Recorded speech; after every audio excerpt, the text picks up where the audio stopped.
Hey,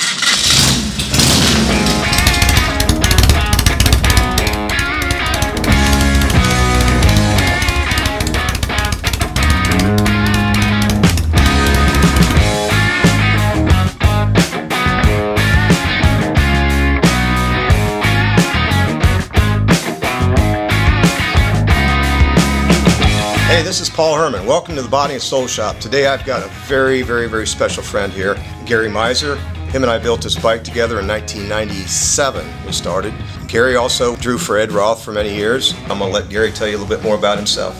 Hi, I'm Gary Mizar. I've always been an artist ever since I was a little boy. At 9 years old, I got my first Ed Roth catalog, and that got me hooked. I always said to myself, I want to draw like Ed Roth. Well, I ended up being one of his artists in the late 80s till 2001 when he passed away. I worked with him for 13 years. I also do stuff on my own as far as pinstriping and all that. We're going to talk about today is the 57 bike and what we did on it.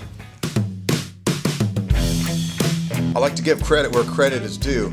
In 1994, Bob Thrash, an artist, did this rendering and it was in Hot Rod magazine. It said, "Any takers?" I happened to be doing a 57 at the time. I called Gary, I said, "Did you see that drawing?" And he said, "Absolutely." I said, "We could build that thing." So Gary did a rendering of it, and then we sat on it for a little while because, well, it takes money to do this. It took a few days to find the right guy that stepped up to the plate. He said, "You can build that?" I said, "Yes, sir." He said, "Build it, I'll give you the money." So we want to thank Bill for that. We started with 236 Ford fiberglass rear fenders from a company called Fairlane. Gary sat down and cut them in half, and we fiberglassed them together, then built the bullet into the front fender from the 57 Chevy. So that's how we started. Okay, so when I built this headlight bucket, we started with an air duct that is behind the bezel on a 57 Chevy. It's a long tunnel that takes fresh air into the car, but the top part of it is almost exactly what we needed, so I cut that out. The back part of the headlight bucket is from an old Triumph motorcycle bucket that I had laying around. I put the side louvers in it, and then we constructed the bottom to match the bezel. This beautiful gas tank that you're looking at here was actually 3 gas tanks in one. The back part was a Super Glide Harley-Davidson gas tank, and these two up here were Fat Bob gas tanks welded together. We actually took a 57 dash, and Paul cut the steering column bracket out and made the gas taps workable. So all that took about a week. That's a complete gas tank as it is all steel, all Chevy parts, all motorcycle parts, plus the Chevy dash.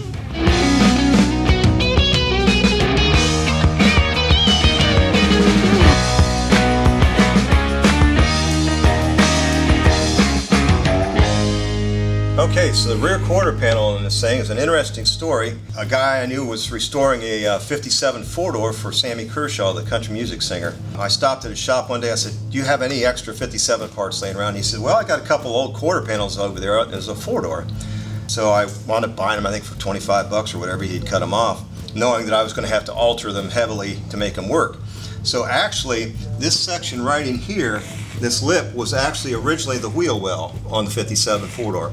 And then I had to move everything back and position everything, so I hand-made this whole wheel lip and the tail light license plate area here. So this whole top section, of course, I had to fabricate. We used a molding off of a 150 on the top here. On a 57 tail light bezel, one side's longer than the other, and so we had to grind that down and metal finish it and everything, and send it out and get it chromed so it fit the way we wanted it to fit. So this is a piece of art that Gary did. We put it in the license plate holder here.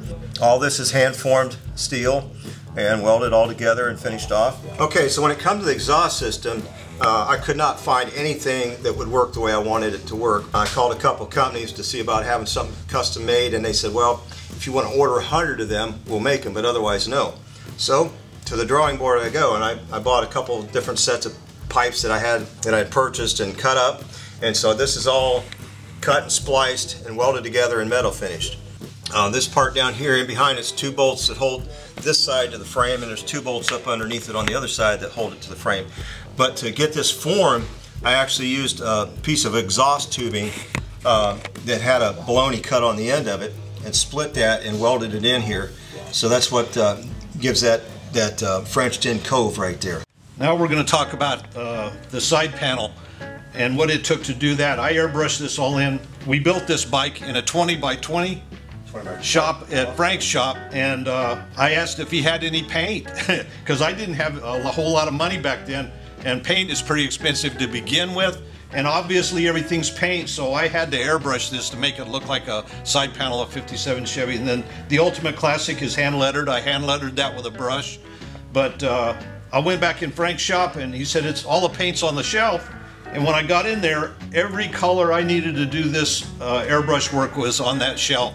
There was blue, black, white, and a Mercedes silver, which is the panel inside. I took and actually laid this all out to fit the bike. We knew that it wouldn't be able to make a chrome work, so the way the contours are, but I laid out everything with a 1/4-inch tape. Only one side was measured. The other side, I actually just laid them out straight lined. And if you stand on the back of this bike and look down, they're equal on each side. I didn't even use any patterns or anything. I just laid it out with the tape. I come back and hand letter this after this was dry. It took us a couple of days to paint the airbrush work.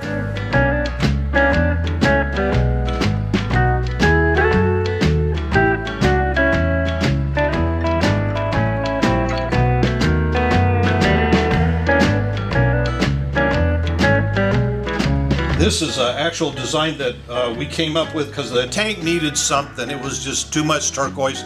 So I came up with a design with the Harley logo and a sphere around it with some spears coming off of it. But I airbrushed that later on. It took me about 5 or 6 hours to do everything. But that's all hand airbrushed, laid out. Okay, so we used American Wire Wheel Company, 80-spoke wheels. We have the prototypes. Brian Halcher, the guy that was the president or the owner of the company, had me bring it to Indianapolis to the motorcycle trade show up there and put it in their booth. Also had me at Carl's Speed Shop in Daytona in 1998 in their booth. When he saw this, he said, "You have the prototype wheel," because it's got one gold nipple on it. So I thought that was really a fun thing. So anyway, from Daytona, I took it to the Rat's Hole show. That was in 1998, and from there, the motorcycle got picked to go to Essen, Germany. So when the bike was picked to go to Essen, Germany in 1998, they gave us these jackets. Pretty cool. It was awesome. We were there for about 2 weeks and got to do a lot of cool things.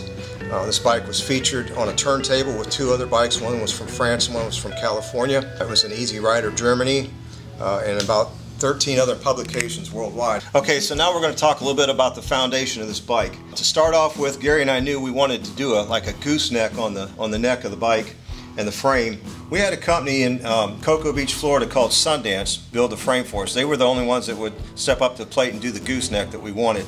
And we thought it was critical to have that on just for the design of this thing. Then we'll talk about the motor. It's a 96 cubic inch S&S, which at that time, it was quite the hoss compared to other motors out there. Now they've got a lot more cubic inch than that, but at the time that was the ticket. The transmission is a RevTech 5-speed. So we used obviously all S&S on this motor. It has the S&S air cleaner.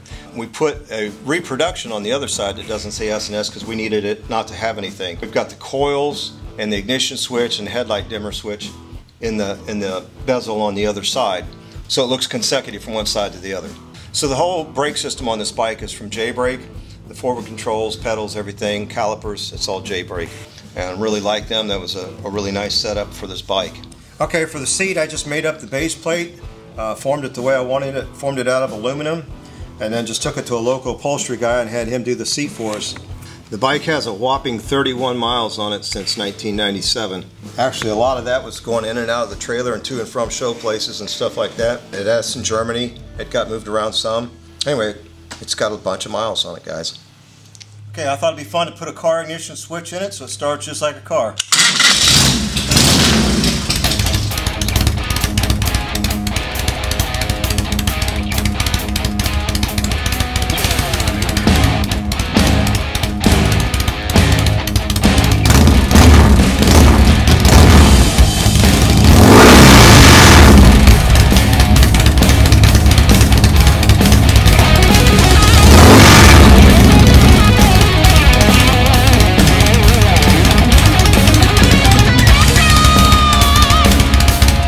This in 1997. Guys, that's 26 years ago. Gary and I both had dark hair then. I just want to say thanks to Bill and Frank for helping us out financially when we built this thing, and they were great to work with. And we were so thankful for the opportunity, and I'm so thankful to be able to have it back here after all these years and do a video on it. Hey guys, thank you so much for watching. We really appreciate it. It means a lot to us. Gary and I just want to say thank you. Don't forget to hit the subscribe and the like button, and we'll see you again real soon.